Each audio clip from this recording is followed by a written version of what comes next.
Yeah!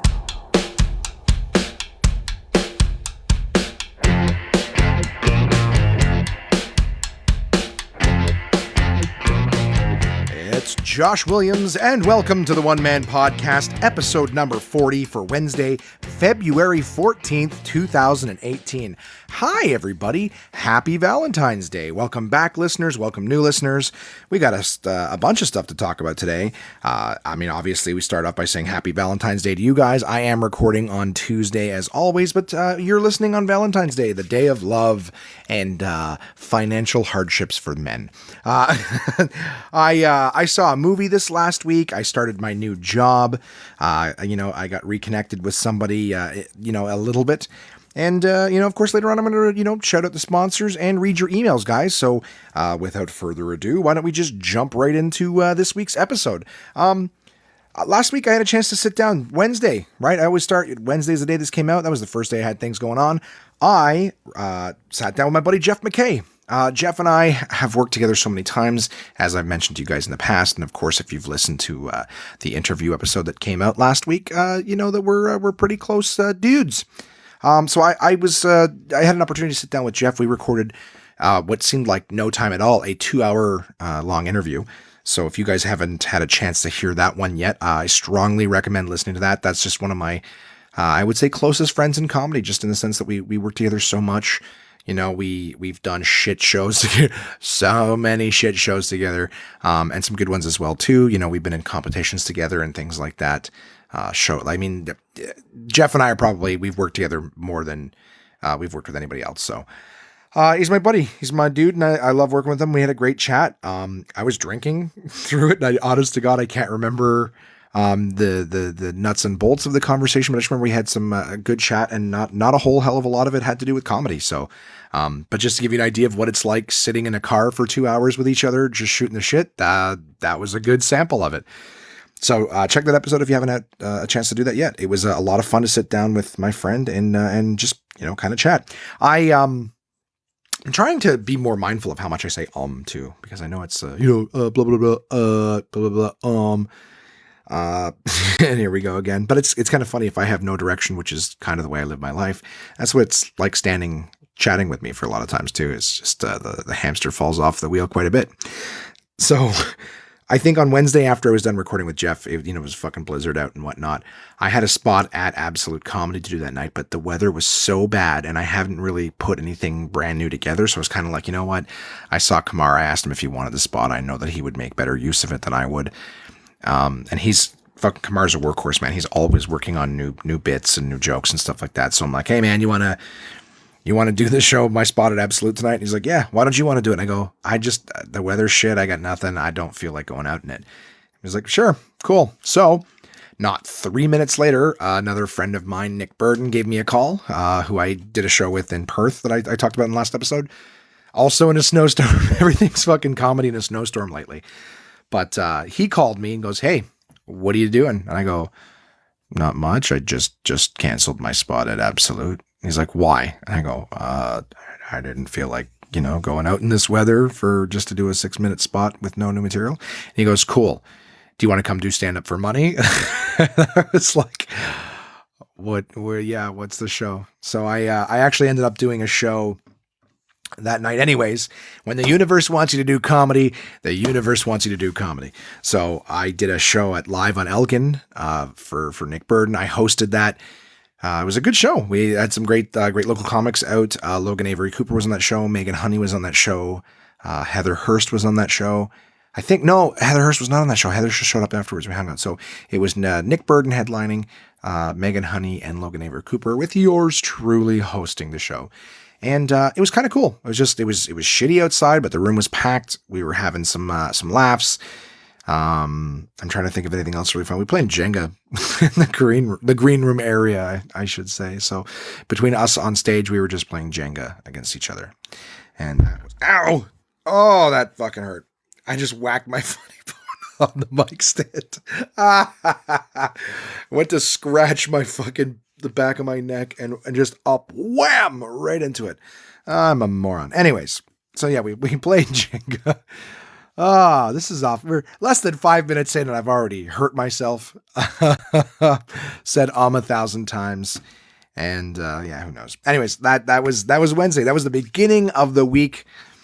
I did stand-up comedy at that show. I'm trying to think if anything interesting happened on my way back from that. I don't think so. I don't know why I feel like there was something interesting that happened. There wasn't. I was just slipping around in the snow. Like, for anybody who's not Canadian, it's hard to describe what it's like fresh snowfall sometimes. But there's sometimes where just the way the snow is, it's almost like you're trying to walk in butter. Like somebody's put three inches of fucking butter on the ground and you're just slipping, sliding, waiting for traction. It's disgusting. It's a giant pain in the ass. So anyways, I went out in that. I had a great time. The show was good. Sorry, I'm just making fun of myself. Yeah, I think I had a good time. I think it's been a week now. I forget things very, very quickly. I do know that I was concerned about being out too late though, because Thursday I started my brand new job at the mobile shop. And that was, so what can I say about that? I started 10 o'clock in the morning at the mobile shop. It's the first day. I know I'm going to be doing a lot of training and stuff like that. And I just, the team was good. I met my two new coworkers, Camo and Samaya. Very cool people. We are the only three that work at this place, and I am brand spanking new. I went in there that day and it was pretty straightforward. I mean, it's quiet. I'm basically at a cell phone store in a grocery store. In terms of traffic, it's not very much at all. The work involved is not really a whole lot either. Like, it's a small little hole in the wall store. We do carry, all providers. I'm not, let's put it this way. I'm not going to turn this into the Source thing where I'm just like, unhappy with it. I think this is the thing. Coworkers are great. The amount of work they want you to do, not that much, but it is minimum wage, and it is, you only make money when you sell phones. And now that I've been there for a few days, so again, I'm trying to give you an idea what it was like on the first day, but I've been there for 3 shifts and it really is very, very quiet. The whole idea is to just generate our own, leads and opportunities and things like that, and try to drive traffic to the store. Try to talk to the people who are coming through, getting their groceries, things like that. I ran into, 6 or 7 people that I knew in the 3 days that I was there, just called them over. And then after a while, I was like, you know what? I'm going to stop drawing attention to the fact that I'm here. Just in terms of just, saying, hey, what's up to so-and-so getting their groceries, right? I think that what I'm getting at though, just overall, is I think I'm done with sales. Great place. And again, great people that I'm working for and with. My heart's just not in it. As much as it's something I've got tons of experience in, I think I'm just getting tired of learning like all these new systems all the time and just living mentally. When you're in sales, you live it all the time. You learn the products, you learn the promotions, you learn how to stack promotions, you learn how to find the best deals and discounts and things like that. And it's not super difficult, but it's constantly changing.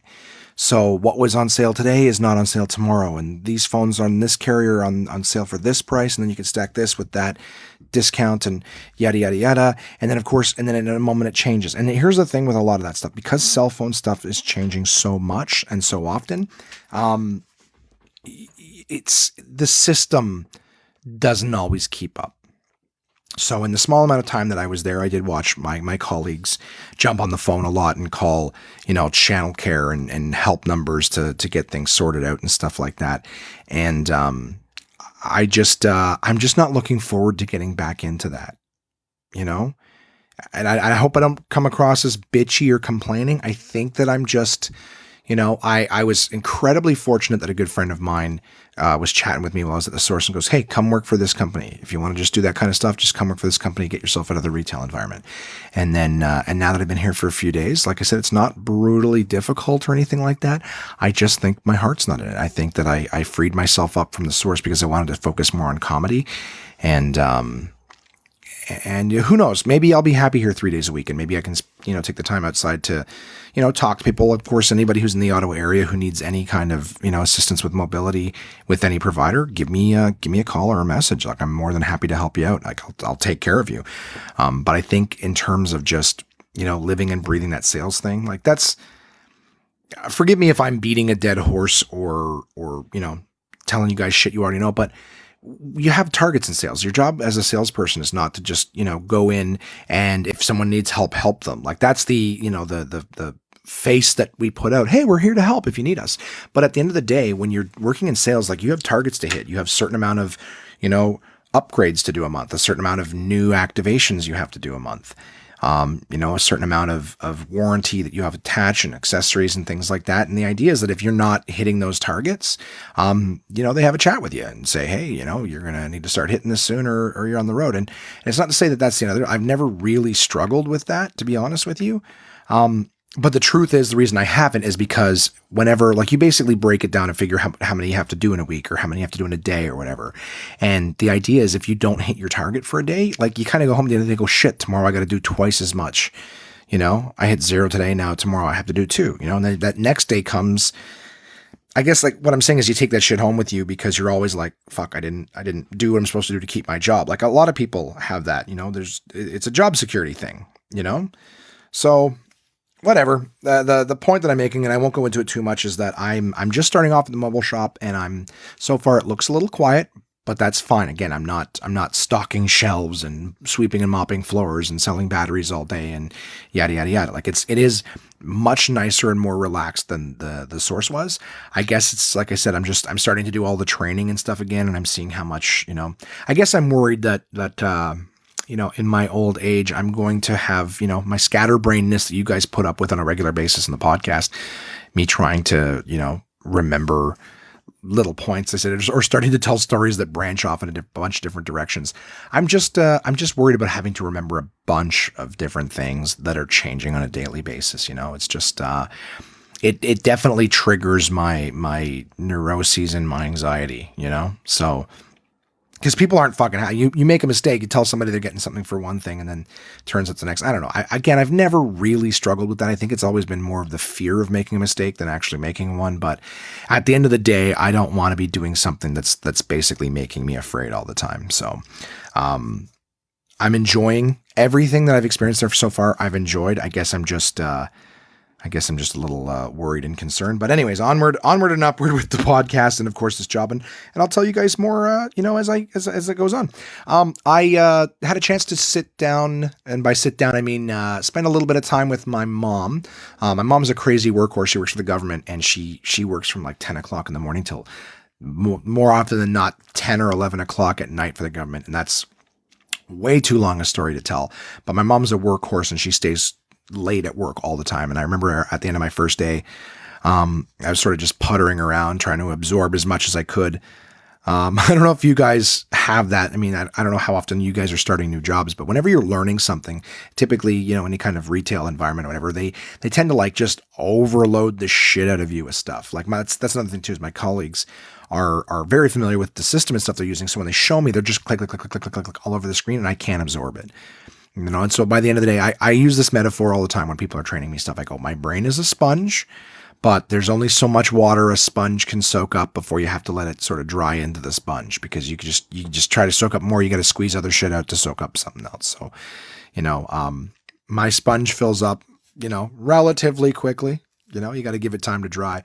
So that's where I'm at right now. I'm in the sponging process, and it's just, I think they want me to sponge up more than I can in a day. And, I'm not ashamed of how small my sponge is. So, basically, sorry, I'm getting text messages here. So yeah, I decided at the end of the day, I was just like, all right, I want to kind of, veg a little bit, and I haven't done that in a while. I called my, my workhorse mother to see if she was at home or still at work. And I think I picked her up from work, and we actually went to go see a movie. It was her idea. She was just like, you want to go see a movie or something? I'm like, sure, let's go see a movie. We went to go see The Greatest Showman. I'm not sure if you guys are familiar with that movie. It is a movie that came out in December. I hadn't even heard of it until late in January. But it's a movie about P.T. Barnum. P.T. Barnum is the ringmaster of the The Greatest Show on Earth, I believe they called it, which was like big, sort of freak show, circus show kind of thing. I don't know what the proper, term of what they called it was, but effectively it was like one of the greatest, it was called The Greatest Show on Earth, which later became, I think, Barnum and Bailey's circus. But in the story of this, it's a musical, and I was aware it's a musical. I don't mind musicals, guys, but I do find that some musicals, there's not enough of a break between the songs. There's some good songs, but when they're singing like every 30 seconds, I can tell you, I can count probably 4 or 5 times in the movie where one song ended, and then it'd be the next scene and someone's like, "Hey, how are you? Da da da da. It's been blah blah blah. I know a time." Like, they would just start singing it. I'm like, oh, for Christ's sakes, like, give me 1 or 2 minutes to fucking just drive the plot forward. But I don't know. It was a really good movie. It's basically about the, P.T. Barnum, who, was a young man and just wanted to, big dreamer, wanted to do more than his life was at. And, just dreamed big of being a showman. And obviously, since he's, in the records of history or whatever, a very notable performer and ringmaster, was very successful at it. It was a cool movie, like I said, musical, very visual. So it was Hugh Jackman who played P.T. Barnum. Michelle Williams, I think his name, was in it. I was gonna say Vanessa Williams. It's definitely not Vanessa Williams, but Michelle Williams was in it. Zac Efron was in it. Zendaya was in it. I don't know much about her, but I know she's big in musical stuff. She played, I think, Mary Jane in, what do you call it? Spider-Man Homecoming. So it was good. What can I say? It was a musical. Everybody's performance was great. It was very, very visual. It was a fun movie. So again, if you don't like musicals, you're gonna murder somebody, in this movie, because it's gonna drive you fucking crazy. I don't mind musicals, and I was a little like, all right, give me more time between singing. But I had a good time. It was cool spending time with my mom, and I enjoyed the flick. So if you haven't, like, I'm always like, hey, I got a review and I'm going to talk about it. I don't really go into movies too much because I feel like I don't want to spoil them. So again, I'm still waiting for feedback from you guys to let me know. Do you want me to talk more about the movies that I've seen? I'm trying to give you guys like a little spoiler free, like, hey, here's what I thought of the flick. Or do you want me to just flat out be like, all right, here's the movie. Here's the things that happened. Like, of course, like all flicks, everything doesn't go great. Like, I remember sitting through the movie at one point going, okay, like, where's the conflict happening? Everything's just going too well for everybody. And even when there was conflict, it wasn't huge. So I would imagine the real story was probably a little more rough around the edges than the movie let on. But it was, honest to God, it was a good flick. It was a good flick. I enjoyed it. If you like musicals, you're going to be thoroughly, thoroughly pleased with this. If not, then just avoid it, You can see Hugh Jackman in other roles other than Wolverine. And I guess not that anymore, right? Because he's retired. But yeah, I got to see the Greatest Showman. It was a lot of fun. Back to work Friday at the mobile shop, right? And like I said, just learning stuff, having a good time with my coworkers. I do have a funny story about Friday, and I'll tell you guys about that a little bit later on in the show. But afterwards, I went to my brother's house and played some board games on Friday. My mom is also over there. She was telling me on Thursday, she was like, I'm going to your brother's house tomorrow to play board games. If you want to come by. And I was like, I don't have any plans. Why not? And what did I play? I played some new games. My brother's great at that. He's got a big collection of board games. And he's always introducing something new.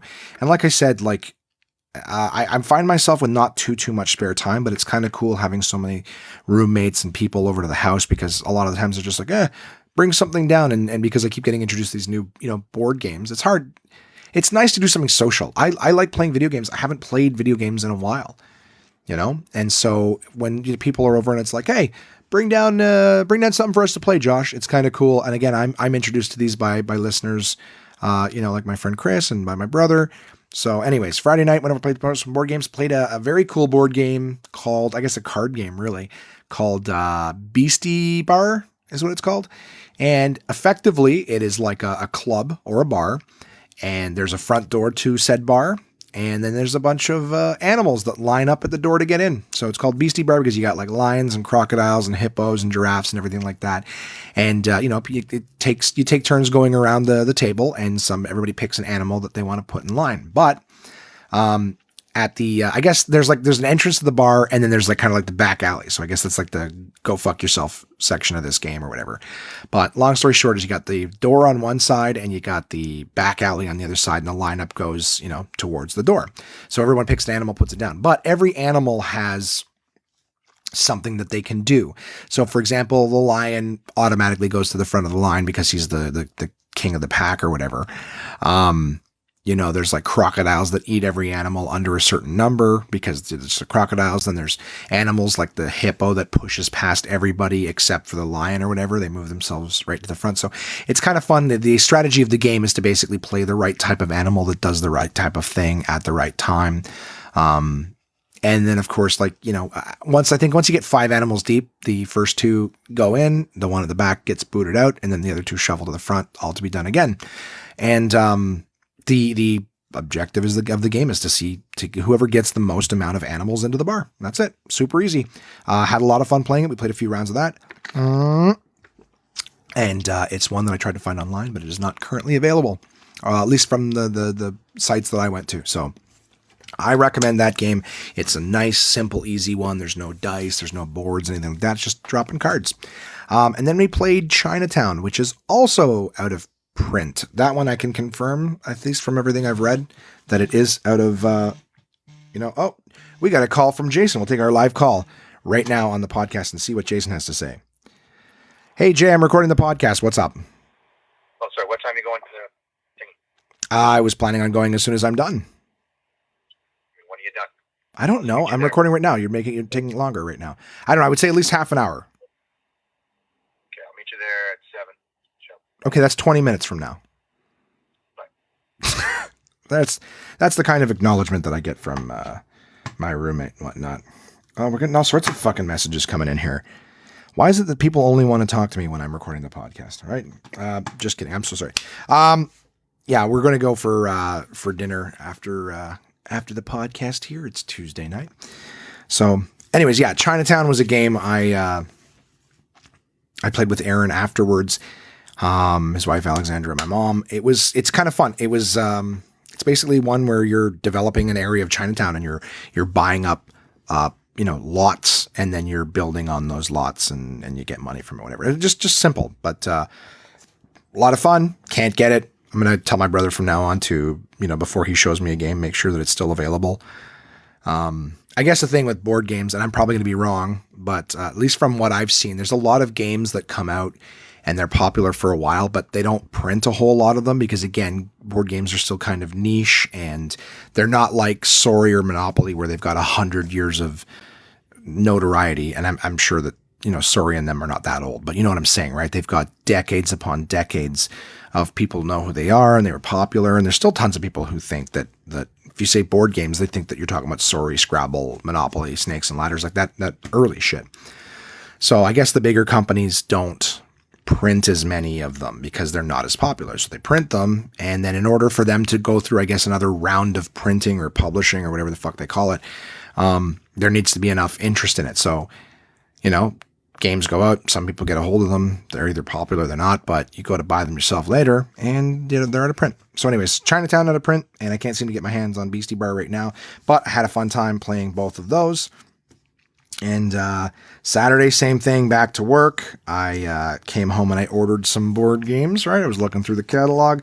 They should be coming on Valentine's Day. So I will be single and alone on Valentine's Day, but I will have a big box of nerdy shit show up at my door from Canada Post, which will continue, I would imagine, to make it harder for me to find a woman. Only in the sense that having a big stack of board games kind of makes you look like a nerd. As well as many other things I have going on. But I'm basically pushing away. That doesn't make any sense. There's lots of people who love board games, so I don't give a fuck. There was beautiful women out there that would love a mildly funny, mildly attractive, goofy board game enjoying dude. So, yeah, I mean, there hasn't been a hell of a lot of stuff. In the last week, in terms of anything unique, like I said, I started the new job. I also did play, hey, board games. This is really just turning into the Josh Plays Board Games podcast. I'm going to need to diversify my shit. Played Roll For It with my roommates on Saturday night when they came home drunk, and I won money off them. That makes board games fun. We played Roll For It, which is just roll dice and collect cards, but we played for money and I won, cha-ching. So that was fun. I basically felt like we were in a back alley rolling dice, like one of those old games, but did that. Was fun. I remember On Sunday, I basically just did some errands. It was kind of cool to have a full day off. I'm never off, right? Just like a lot of you guys, you work Monday to Friday, 9 to 5, which is fine. But then Saturday, Sunday, that's when you got to do all the house shit and run the errands and the this and that. So I'm just glad to have a full day where I don't have to do anything, I can do what I want at my pace. And I did that on Sunday. In fact, I even came back after going to Costco and buying some more storage shit. I came back and I reorganized my little piece of this world, which is my room. I don't have a whole house or anything like that. I just got me room, but it's big, and I got all my stuff in here. So every now and again, it needs to be a little organized just to make things run properly. So I did that. That felt great to just get all my stuff in and organized. And of course, on Monday, I did an event for what's a thing called ESAC, which I couldn't even tell you because all day long I kept asking people what it was, and they would just refer to it as an acronym. But it's a government section, so no wonder they just kept referring to it in the acronym. God forbid anybody learn what these departments are. But maybe that's part of it, right? You figure out what the fuck their acronym is for, and then you go, this isn't a thing. You guys are just wasting our money. So I did another promo gig, which is where I shine. So nothing, not anything crazy to learn in terms of the, what can I say? The training, right? I can do training. I can read a few PDFs and stuff like that. No problem. Didn't have to go through hours upon hours upon hours of, training videos. And here's what harassment is. I'm 35, guys. Do you know how many fucking workplace harassment training videos I've seen in my fucking life? So it's one of the reasons I like doing the promo gigs is that, they train me on a subject, show me the product that we're going to be promoting, and then I just get to go have fun with the public. And so I was back doing the PlayStation VR. It was just for one day. It was for members of parliament. It was at a big thing, like I said, called ESAC. Don't know what the fuck it is. Google it if you want to know. I'm sure it's on the web somewhere. And, basically putting members of parliament into virtual reality, right? But there was a lot of other exhibitors there. So Xbox was there, EA was there, Ubisoft was there, Nintendo was there, a bunch of little small independent companies showing gaming stuff. And of course, us, Sony, PlayStation was there. And I basically had a good time. I mean, it was open bar. There was food catered, everything like that. And people were playing video games. It was a great time. We set up at 1 o'clock in the morning, 1 o'clock in the afternoon. And we started the event. It was like from 5:30 till 8 o'clock. It wasn't long at all, but it took us the day to get all of our booth and everything set up and ready for people to play. Had a good time, met lots of people, got to, have some good conversations, stuff like that. So, it was a good day overall. Now, we did have one thing that drove me fucking crazy. And I will say this. Well, there was a person showed up. I'm just trying to make sure I'm not a prick about it. Okay. Because then I just turned myself into the bad guy. I was there with two Sony reps. They were actually employees of Sony. One of them was the Ottawa rep for Sony. The other one was the Montreal head of the country training guy. Those guys were cool. They worked hard. They gave a shit. They did their job. And then I was there with another guy, Khalifa from Splash, the marketing company that I work for.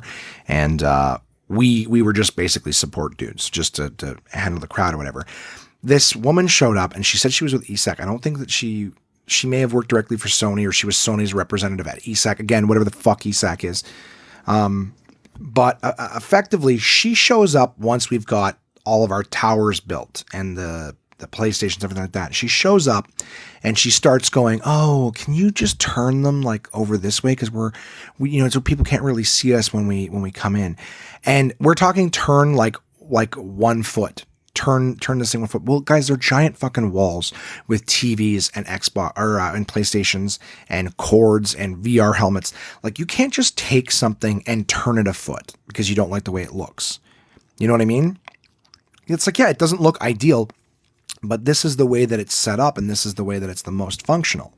I'm sorry that you come in here with like you're an interior designer and just look at something and go, ugh, I don't like how it looks. Can you make it look like this?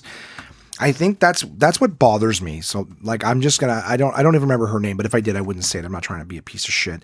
But in my years with everything that I've done, promo stuff, when I was an electrician, working in retail and stuff, the amount of people that come in and have no idea how shit is set up, how it runs, how it has to work, but then just come in with this, I just don't like how it looks. Can you just turn it a little bit? Like, can that just happen? And the frustrating part is like, fuck, do you even know how this is made? And for like, let's just start with the most frustrating thing off the bat. Where the fuck were you when we were setting it up? You know, you knew what time everyone was coming. You knew what time it was set up. So you show up after everything's done and decide, I don't like how it looks. Can you change it? You know, it's like, well, do you know how much it goes into changing it? Like, some things just can't happen. When I did electrical, people just wanted things to exist, power things to exist that, you know, with no power cords or anything. You're like, well, that's how fucking power works. It has to be plugged in. Like, there's a wire has to be run to it. You can't just have this looking like that and there's no wire run to it, you know? So that was the problem too. Is just I find a lot of people are like, I don't know how it works, but just do that. And you tell them like, look, we can't do that. That's just not how it works. And they go, see, I just really want it to look like this. And you're like, were you listening to what we just said? That's not an option. Okay, like you can't do it that way. You know, we can compromise. What if we tried to do this? Yeah, just can you just turn it though? Like just try it. Like, anyways, I that'd go on, and you guys would think I'm just fucking complaining. But the idea is, it's drives me bananas. And I know that Jimmy and Mika, because they've worked in the trades, and some of my other friends too. Chris worked in landscaping and stuff. Like, just sometimes people just don't get that. Like, look, we're not trying to not give you what you want. It's just that can't fucking happen. Like, you don't think we have eyes? You don't think we would know what would look better too? Like, we agree, yes, that would look better. Guess what? Not fucking possible. It's not practical. It's not safe. It's not, you know, just because you think it looks good doesn't mean it's just that simple. Oh, we never occurred to us that it's not pretty enough. Anyways, I digress. So we ended up doing a shit ton of work to sort of get it to what she looked like, which, honest to God, made no difference in the aesthetics at all. It was just that this fucking bitch got to come and have her way. Sorry, but pissed me off royally. Anyways, so as the event and the day starts going on, she keeps showing up to like nitpick little things, you know, like this is still during setup. The event has not started yet. We're just doing setup. And then she's starting to, is it possible to just do this? And guys, make sure you don't do that. And just don't say anything like, listen, if anyone talks politics to you, don't say anything political. I go, look, it's the same as when I do this in a mall. I go, no one comes up to me and go, I'm sorry, but what party do you vote for? I go, I'm going to come up and say, look, you guys tried PlayStation VR before? You want to give it a try? Here's the games we have. I'm going to talk about what we're doing. I don't give a shit about them, what party they're with, anything like that. Just trying to do my job here. So I go, don't worry. The event starts and everything's going fine. She's got herself all dressed up to mingle with people, right? So again, we're all working hard. The bartenders come out and the food starts coming out. This woman starts going over to the bar and the food, getting all the stuff. Doesn't ask any of us who are working if we need anything. Okay, so again, after pushing us around and making us change everything, there was no part of it that was like, do you want me to grab you guys a drink or something like that? Can I get you anything in the meantime? Nothing of that. As the event goes on and we start building lineups for people trying it, she just walk up to me randomly and go, Josh, this is Mr. So-and-so. He's the MP of yada, yada, yada. He's next. And I go, okay. She's like, just make sure he's next. And I looked back to the lineup and I go, sorry guys. Apparently this gentleman is next. You know, I give a shit about all these people who are there, but she's been chatting with them, having a little glass of wine and chatting, and has decided that this person is going next. So I did what I was told. I was a good bitch. She works for Sony and Sony's the client, but she was very just, some people are fucking disconnected and have shit social skills. All right. She was one of those people. So a few times over the course of the evening, she would just do that, just interject and go, someone else was next. Not like, hey, Josh, how soon can we get this person in? Because I'm going to take care of the people that she wants. But the idea that just, it made everybody else, who is also important people, they're also, you know, members of parliament and stuff, to just, they're not as important as this person is. And she would just come over and just say things like, make sure you're not using words like motion sickness. And I go, well, these people are saying to me, I get motion sickness. And I'm going, well, if you do happen to get motion sickness, I can't, like, I don't know. It was just a fucking nightmare to work for her. She contributed nothing. Like, at no point, she would come over and like tell us that our tape, like when we taped down the cord or whatever, that it wasn't like straight enough. She's like, can you just pull it up and just tape it down straighter? You know, it was just that kind of shit for no apparent reason. Again, not knowing how this stuff works. Like, no, that's the slack we have on it. We can't make it an L shape because there isn't enough cord to do that. It's going to have to be like a diagonal line. Apologize. Yeah, it just doesn't. Is there any other way that you just pull another one or find? It's like, fuck off, right? So she wasn't working. She was criticizing the work that was being done. She was making our job harder by just cutting people in line for keeping up appearances with these other people. Anyways, it was really frustrating. And then when it was over, she walks up to all of us and says to the Sony regional guy rep, goes, so am I correct in assuming that I can't really be of any use to you guys right now with the teardown? And he goes, no, actually we could use your help. And she's like, oh, I just don't know any of this stuff, how it works or whatever. So is that I'll just go. And he's like, well, no, actually we have to carry this stuff out to the loading dock, whatever. We need somebody to stay here and watch it while we do that to make sure that nobody takes any of the stuff. And she's like, okay. And then we're all still tearing things down. She comes back like 3 minutes later, like, is it just possible? Maybe we can get like one of the splash guys to watch it, Cause I just, like the organizers who were there were like, hey, come with us for a drink afterwards. Like you and your whole team. And she's like, oh, okay. Yeah, for sure. And these like, the two guys were running it were like, I don't want to say they were attractive dudes, but I get it. Like they tall guys in shape. And she's like, yeah, of course. And then I think like 3 minutes later, she's like, again, everyone's still tearing down. These guys are inviting all of the exhibitors to come. And she's just like, yeah, can we just get like one of the splash guys to like stay and watch it? And we're like, we have our own stuff to carry out and whatnot. Like I can't watch their stuff. We're doing our own. And she's like, just because I'm just hungry and I want to like, go have a drink and something to eat with the guys, like, so just like, can you guys just do it? And then she fucks off. Anyways, I'm so sorry for going on so long about that. Absolute twat. And I'm not proud of myself for saying that, but I mean, just like, if you guys were there, the body language, there's, like I said, some people just completely lack social skills. Clearly she was in a hurry to be social with everybody else was there, but had no respect or appreciation for the team of people who were propping her up. Right? So that she's able to have a nice product that gets shown off properly, to posture for these people. Like you'd think that she would have our back a little bit and protect us. Like I said, even just be like, hey, you guys are stuck here. Can I go grab you a drink from the bar? Fucking water. All right. I'm not like, hey, get me some alcohol, but Jesus Christ, go get it. We'd love a drink. We're talking. We've been here since 1 o'clock. We were at Parliament Hill, across the street from Parliament Hill, in a building. There's no food. There's no washrooms. There's no Starbucks or coffee place where we can get a drink. And we've been there since 1 o'clock. You know what I mean? All of us mentioning how like we rushed and we've been working nonstop. Just so I guess just the general lack of courtesy. Wasn't a huge fan of her, to be honest with you. I mean, to be honest, I've only called her a twat, for Christ's sake. So, I don't think she'll ever listen to this podcast, but in the event that she does, you can be damn sure I probably won't be working for Sony again. But I will say every experience I've had with Sony, the other two Sony reps were amazing. Everything I've done with Splash with Sony, like I think Sony's been outstanding. Just this one particular member, did not contribute positively. She pissed everybody off. All right. So even the other guys who I won't name so they don't get in trouble, they were really not happy with her.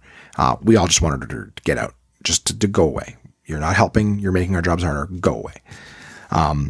So as much as it sounds like I had a terrible time because of her, I wanted to underline it. If you're that kind of person, I know a lot of you guys that listen, but not every one of my listeners I know. If you're that kind of person who only ever offers problems, not solutions. Like if she'd come up and said, hey guys, I don't like how this works. Instead, why don't we run this like this and we'll do that like that. Like if she got it a little bit, be like, cool, you don't like it, but you've got a solution for it. Instead of just, I don't like it. Can you do it? And here's the thing. She was going around to all the other exhibits and telling everybody to move their shit so that people could see us from the front door. We were in the back corner and she was telling everyone to move their stuff. I was going around to the exhibitors like, oh, don't worry. We don't like her either. I'm really sorry. We don't like her either. So anyways, that was ESAC. I did have a good time. I did meet lots of people that were fantastic. Just had that one human being who was making the day shitty for everybody else. Came home.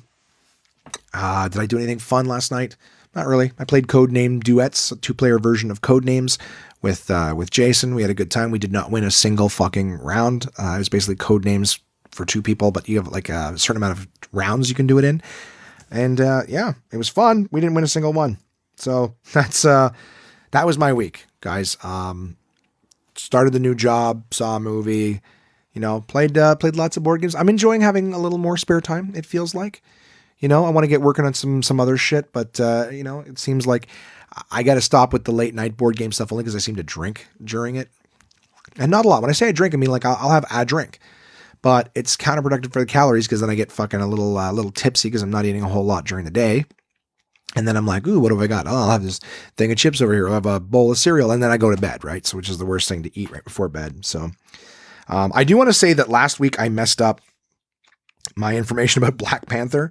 I thought Black Panther, I was looking at the wrong week of the calendar, but I thought Black Panther came out last week. So I was like, I'm going to go see Black Panther and I'm going to skip a review of one of my books because I had to have the Black Panther review out the same week the movie comes out. Totally fucking wrong about that. So this week I am reviewing the Yin Yoga book, which is outstanding. I had a chance to read it and go through it and learn a lot of different stuff about it. So I'm very, very pleased to be doing that. As well as I saw something on the internet a few days ago. I think it was like Friday morning or whatever about garlic and what garlic does to your body. I have since posted the video or one similar to it on my, what do you call it? Not Instagram. That's the one I couldn't get. Twitter and Facebook. I have the video of like the effects of garlic on the body. So it was like, hey, roast garlic and eat 6 cloves of it. And here's the effects it'll have on your body. So I can't remember them all off the top of my head.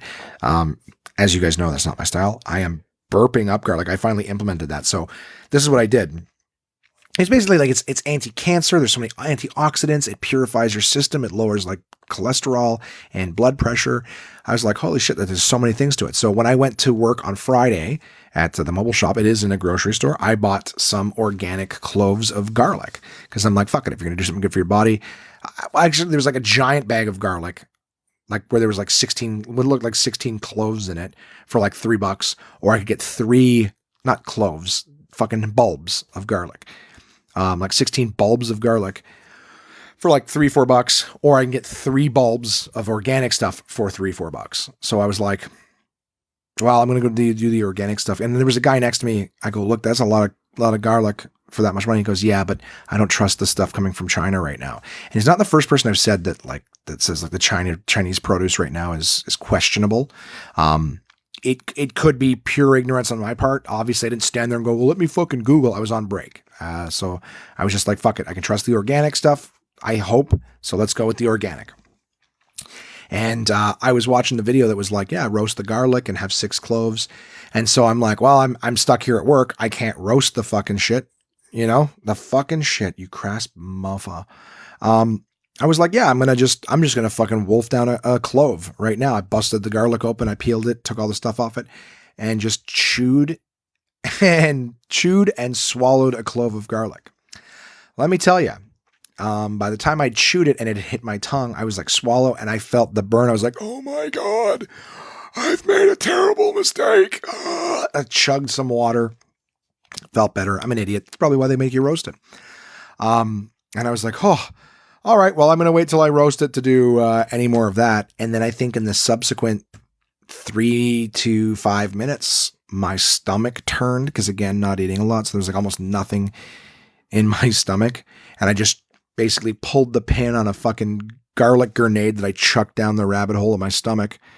And just like, ooh, I'm like, oh, stomach turn. I thought I was going to throw up. I was like, oh, you just throw a giant clove of raw garlic into my stomach. Jesus. I just remember feeling like shit for like the last hour of my shift. So that was stupid. But I have since roasted said garlic. I did that today. And much better roasted. I got to say, much easier. I just spread it on a piece of naan bread. I took all 6 cloves, spread them on a piece of naan bread, folded it in half. Yum, yum, yum. So we'll see. I'm going to do that for the next couple of days. Just have the 6 clove thing and ingest that and see if I do start to feel these wonderful health benefits that are said to be in the garlic. But you guys check out the video I posted on Facebook and Twitter, and you'll see sort of what it says about the roasted garlic. I'm not saying like it's a brand new thing to me that garlic's good for you. I've always known it, but apparently to what extent, and to just eat it as cloves as opposed to like, just shave a little garlic into your whatever. So I did that. I have been, however, today farting up a storm, and it's very potent, which I'm most certainly attributing to the garlic. So, I've been smoking myself out of the fucking studio. It's brutal. But I think usually when your farts are really, this is fucking pathetic. When your farts are really smelly, I think that means it's healthy stuff, right? That or you're dying. I don't know. So which is which, we'll find out, but I don't feel sick since eating it several hours ago. So, I feel sick every time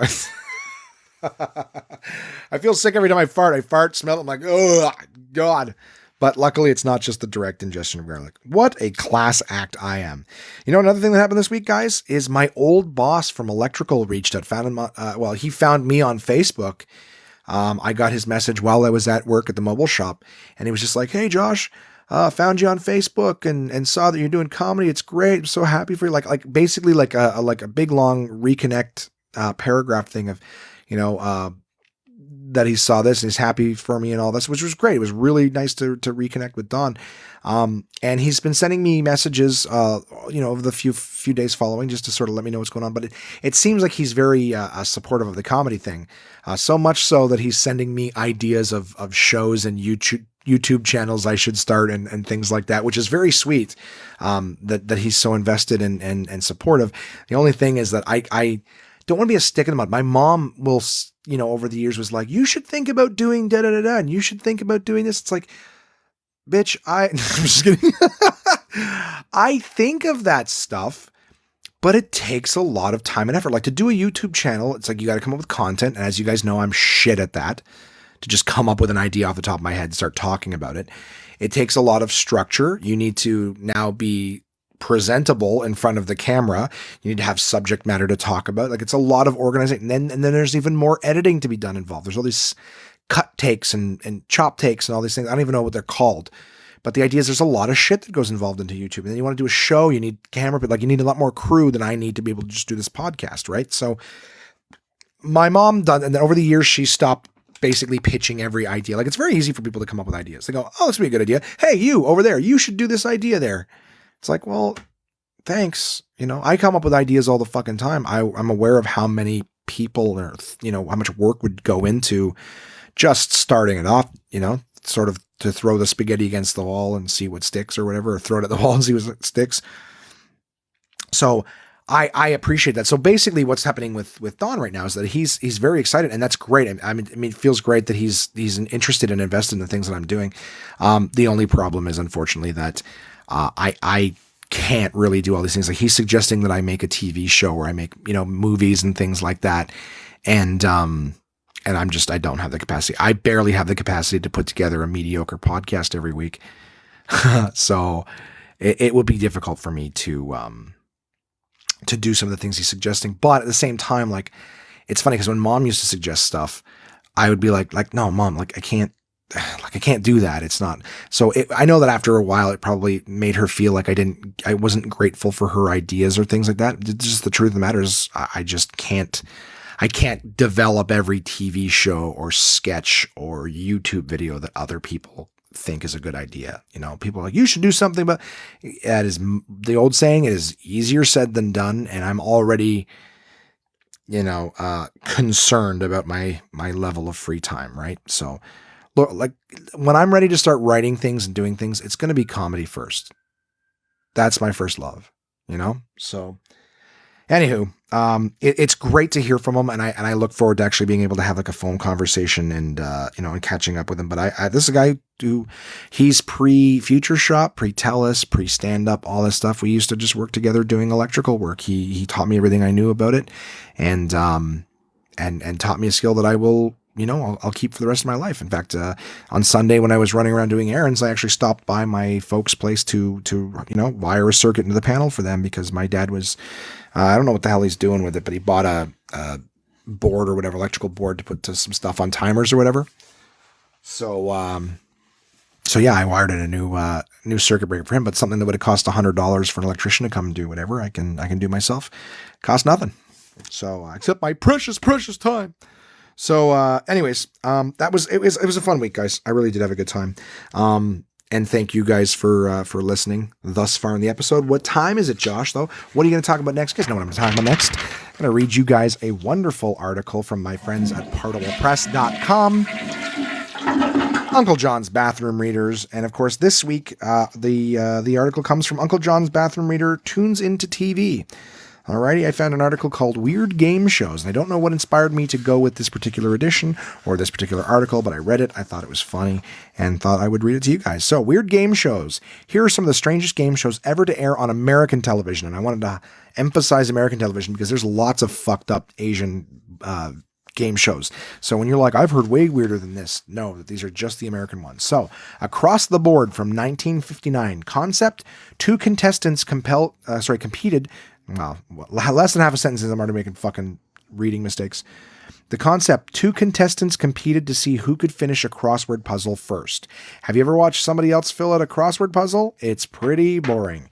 Lucky Partners in 1958, host Carl Cordell read part of the serial number on a dollar bill. Players in the studio and viewers at home won prizes if they had a dollar bill with matching numbers.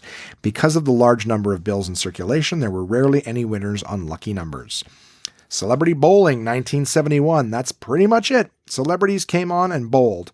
Frequent guests included Telly Savalas, Roy Rogers, Bobby Darin, Carol O'Connor, and Sammy Davis Jr. Amazingly, the show ran for 7 years and inspired a similar show called Celebrity Tennis in 1974.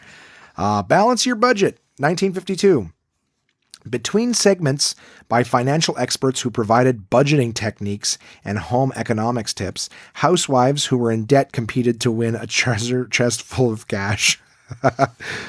Trashed, 1994. Ooh, we're getting closer to the current year. In 1994, contestants tried to answer questions correctly. If they didn't, the opposite team got to smash the losing team's prized possessions with a sledgehammer. That sounds horrible.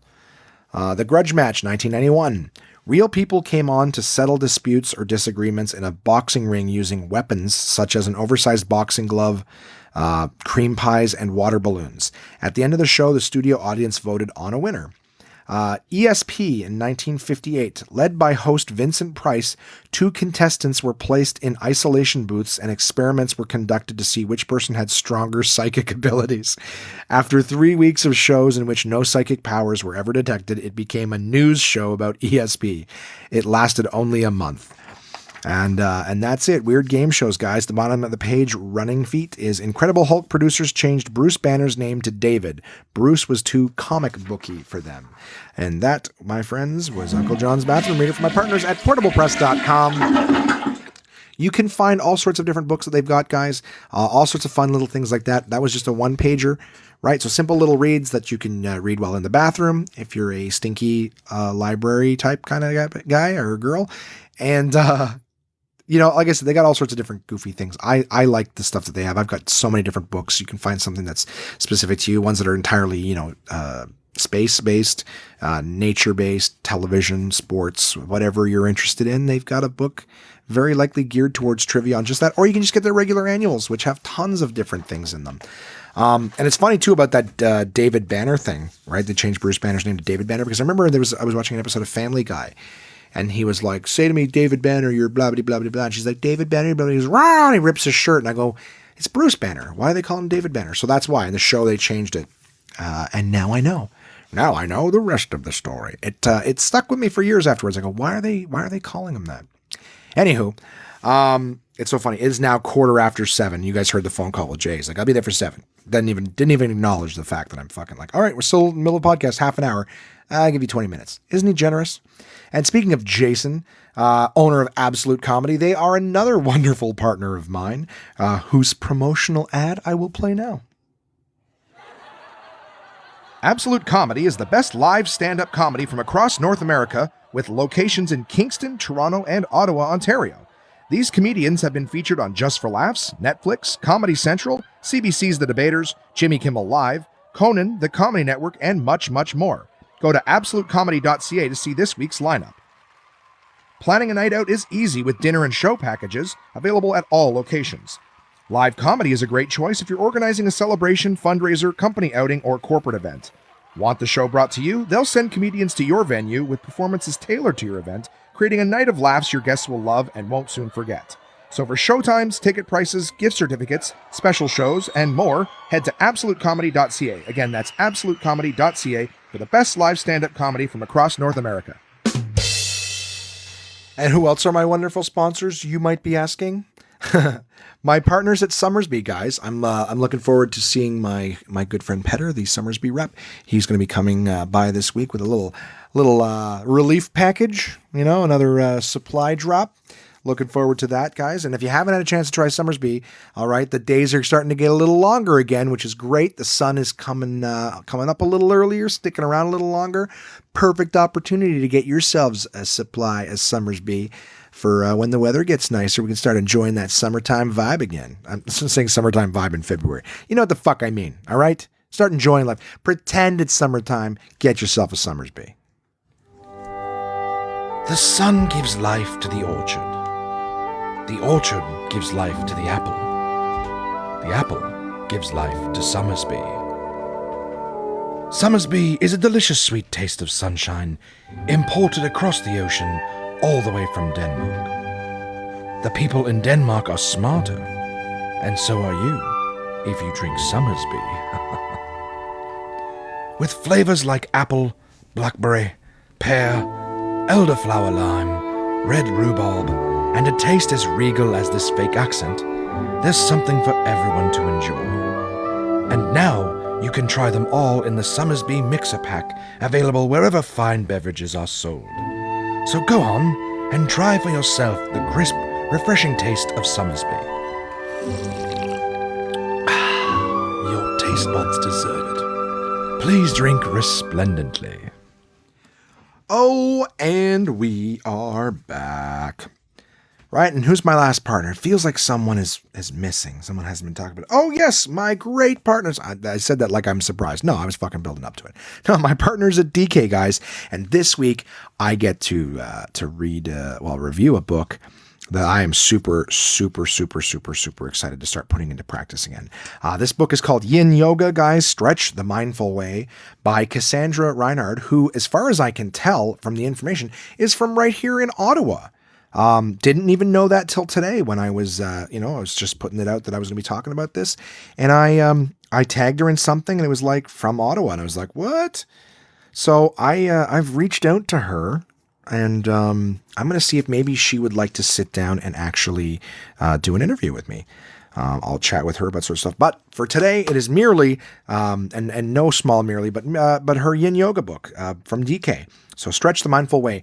And for anybody, so I'm just going to start by saying that when I was doing yoga, thoroughly enjoyed it. And there's lots of different types of yoga, different kinds of practices and things like that. There's the, oh my God, I'm going to get it. Bikram. Bikram is the hot yoga. I believe that's the name for hot yoga. I want to just double check here to make sure I didn't fuck it up. Cause you guys know me. I got my fucking watchdogs out there. Oh, Josh, you said this. Is it Bikram? Is it Bikram? Show me. I remember seeing it on this page. Do. Fuck off. Whatever. Yes. Okay. It is Bikram. Yes. Okay. Anyways, I enjoy the hot yoga. I like doing it. You sort of sweat more, get more out of it. Just in terms of like a detox sort of thing. But, with Yin Yoga, okay, like if you're doing different kinds of practices, there's a lot of ones where you're standing up. The poses are not held as long, and it's more about like muscle stretches and things like that. This is what I love about Yin Yoga, okay, because they call that other stuff the Yang Yoga, right? The Yin and the Yang, but the Yang stuff is more. It's shorter. It's stand up.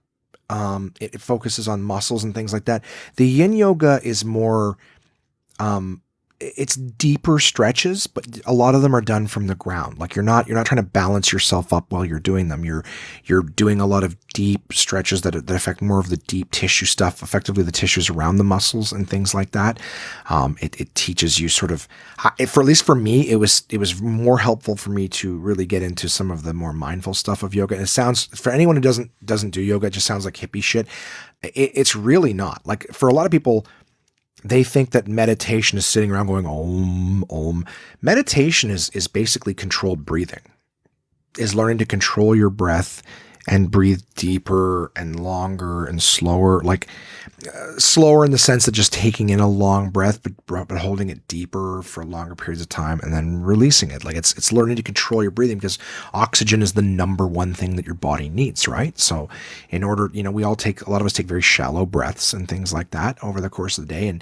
And your yoga practice is basically stretching your body and allowing oxygen into the extremities that don't normally get it. It's very, very, it's fucking awesome. All right, that's my crass review. It's yoga's fucking awesome.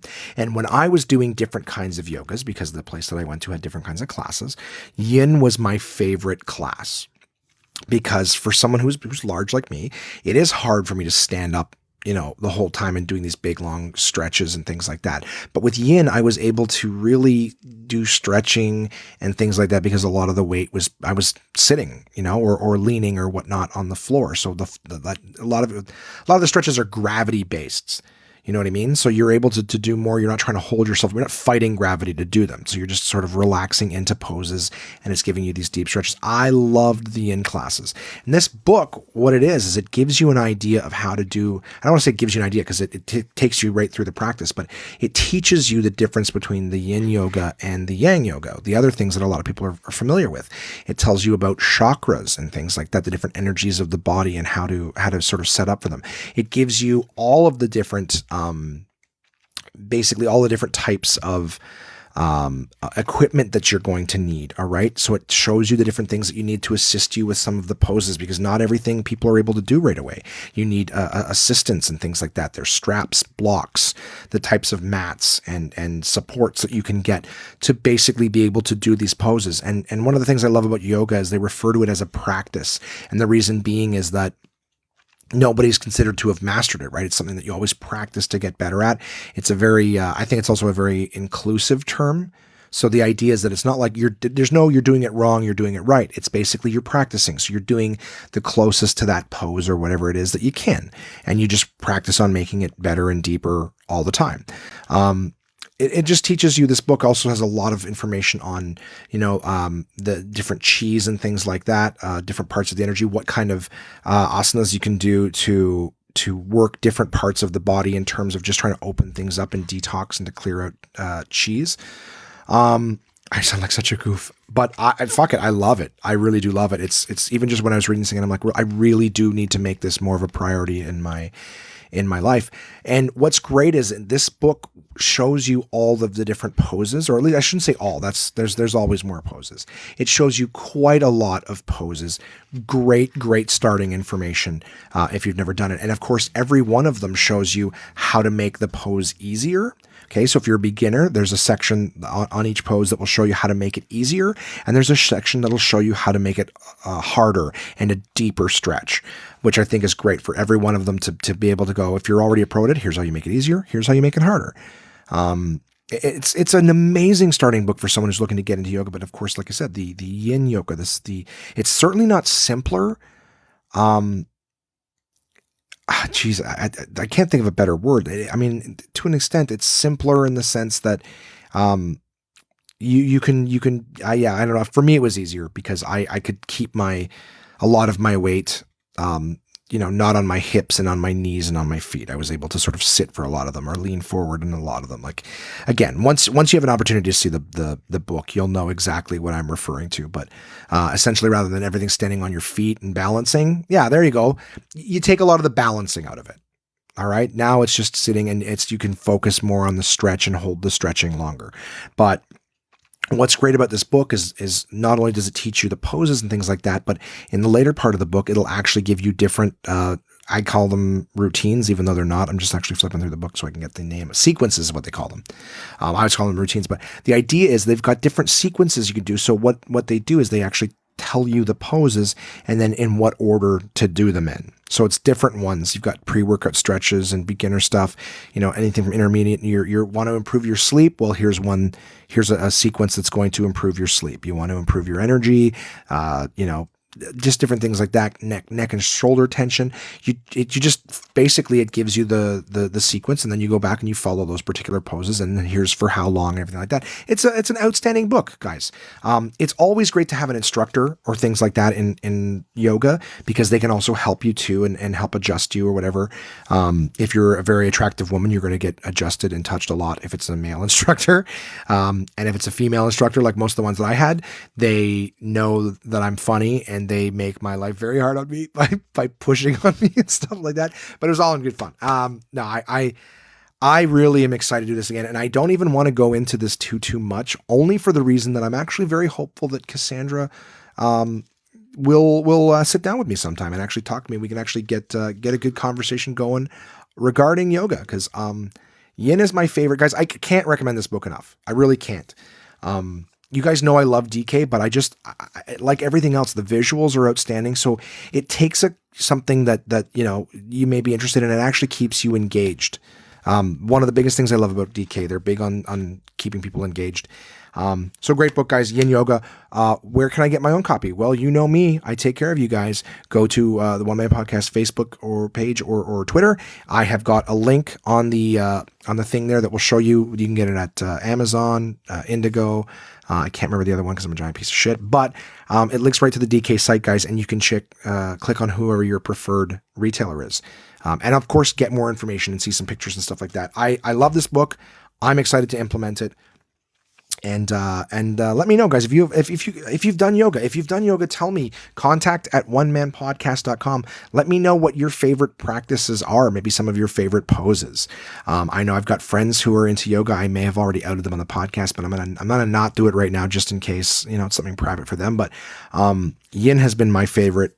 And I'm super excited to get back into it. I know I'll be making use of this book, just in terms of the sequences alone.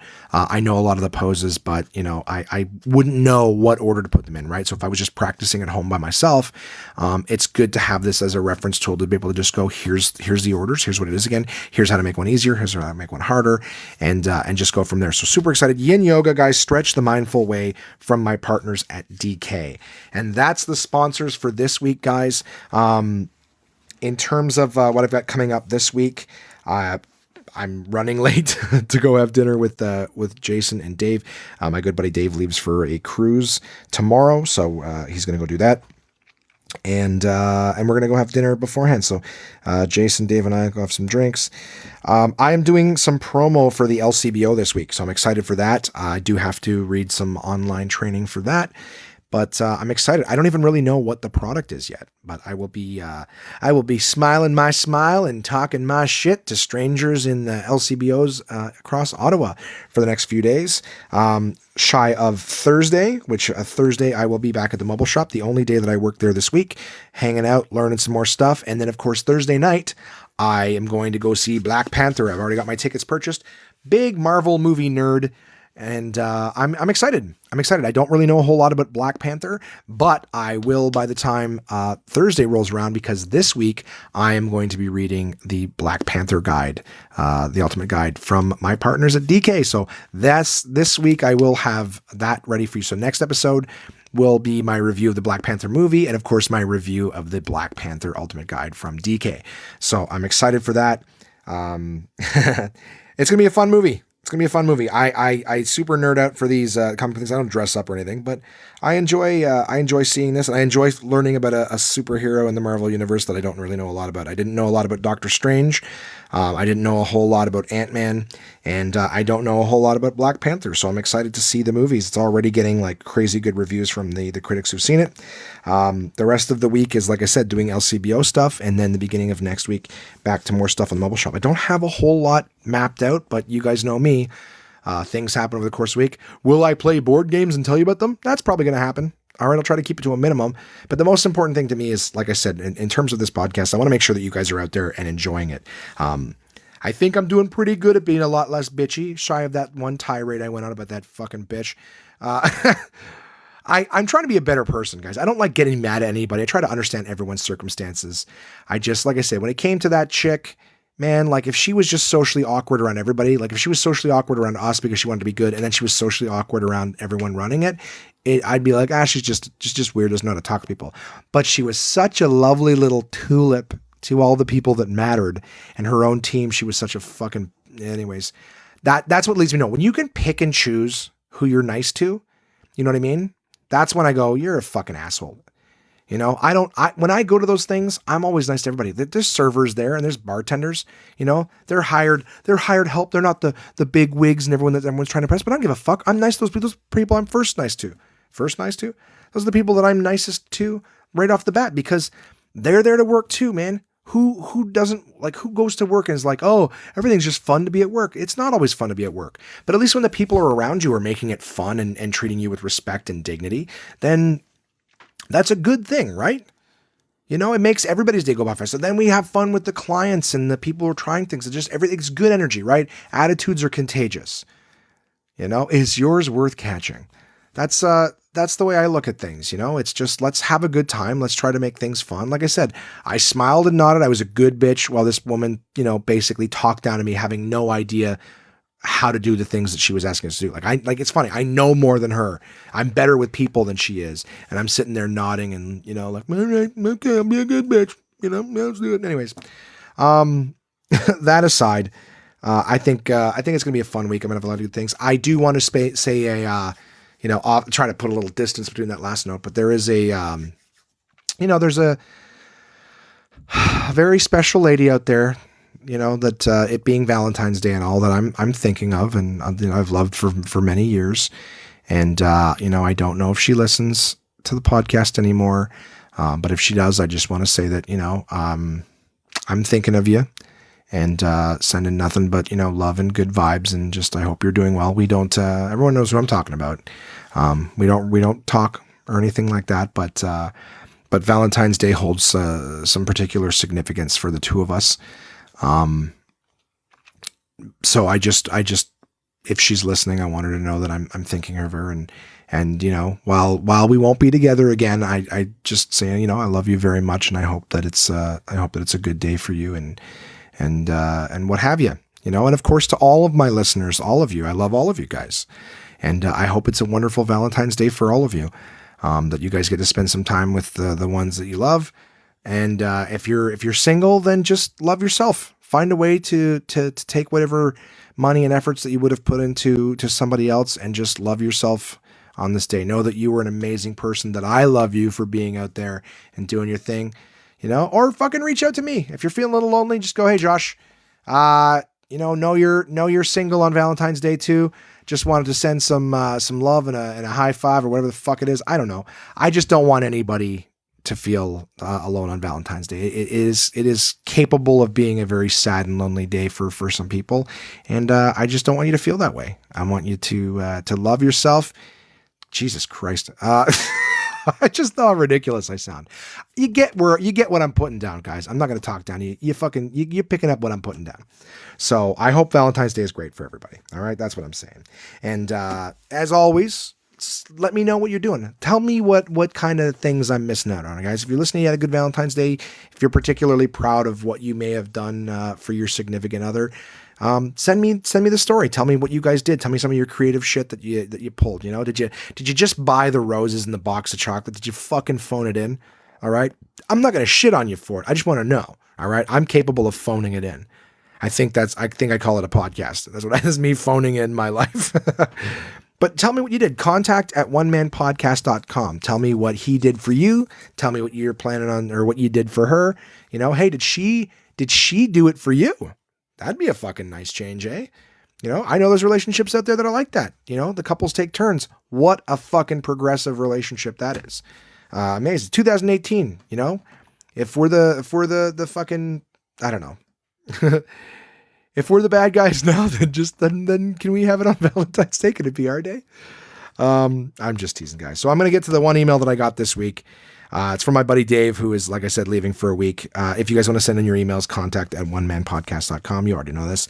Dave writes, people are absolutely the worst shit-flinging apes when driving. Josh, even though I'm a relatively new driver, just over 3 years now, I can't actually believe the level of selfishness and stupidity when you give the average Homo sapiens a motorized death cage of metal. I know there has been research done on the reasons why. Some blame male aggression and their need to prove how fast they can run on the plains of some sub-equatorial continent. Jesus Christ, I don't know what any of that shit means. Others on the intricacies of the different brain pathways of the sexes. The amount of stupidity I've seen in my short and impactless time takes my breath away. By the way, I'm talking shotgun beanbag to the bare chest type of Transformers powered donkey kick. Take your breath away, I assume. I'm a relatively safe driver, no close calls yet, although I was slightly tapped in the rear end bump due to their balding tires on a wet road. Okay. The chest beating ape hominoid in front of me decided that 100 meters wasn't enough room to come to a slow and gradual stop. They decided to slam on the brakes and cross 3 lanes of traffic because this alpha Coco had to finish sexting his dick pics and almost missed his exit. I don't know how you knew what he was doing when he was sexting his dick pics. Like, pretty sure you just hate this guy. You're mad at him. I'm always assuming that everyone else is either putting together one of those 5,000 piece foam 3D puzzles of their giant gaping assholes or busy taking a selfie with their completed masterpiece. So I'm always watching and wondering why / how it's possible to forget that other death boxes of folded aluminum foil is bearing down the road at vine swinging speeds. Hoping they figure out that whole driverless car thing shortly. Don't mind giving up my driving freedom if it was any less chance of meeting these belt loop missing, self-absorbed in their Facebook feed mouth breathers. Jesus Christ. They really should include an Ancestry.com test to see if most are capable of having the responsibility / luxury of operating a vehicle. Please, to all you ape-like mongrels, put down your iPhone, Big Mac, small cock, and remember to swerve into the concrete barriers to stop quickly so you can nest rubberneck at the horrific sight of a cardboard box slightly off to the side of the road. Hoping you guys can appreciate what this novice has to say. Besides, you can't be the asshole who gets too comfortable working with dynamite, right? Thanks for that email, Dave. I don't know what the fuck you're saying there. It sounds like Dave is just super angry at other drivers. That's really all it sounds like. Like, I think that last thing about rubbernecking. So you're saying that people should just drive into the fucking pylons while they're trying to look over at a fucking cardboard box or whatnot. I don't get it. I'm understanding from this that you are very angry at other drivers, which may mean that your vacation and your cruise could not come soon enough. I hope to have you back a lot less stressed out, but thank you for your email, Dave. That's fucking hilarious. Of course, if you guys want to send in an angry email, if you guys are mad at anybody, did you get mad at other drivers this week? Did you have some PlayStation bitch to tell you to undo your work? Right? I don't know. Contact at onemanpodcast.com, guys. I'd love to hear. And of course, as always, if you guys are out there and you're listening to this right now and you have your phone within arm's reach and you're not already following us on Twitter or Instagram or have liked the page on Facebook or even subscribed on YouTube, take a minute and do that. I'd appreciate it. Also, if you're listening on Google Play Music or iTunes, if you have a moment to just, give a 5-star review, 5 stars, and maybe a little written review, it really does help the visibility of the podcast and makes my life easier too. Because the more people listen, the more my sponsors are happy, and the more other sponsors want to come on board as well. So, thank you to you guys as always for listening. I love you very much. Happy Valentine's Day. Go out and have some fun. Can't wait to hear about what you guys did for Valentine's Day or didn't do, right? I'm around. Reach out to me. I'll make you smile. We'll talk to you guys next week. I hope to have a lot more fun stuff for you. Cheers.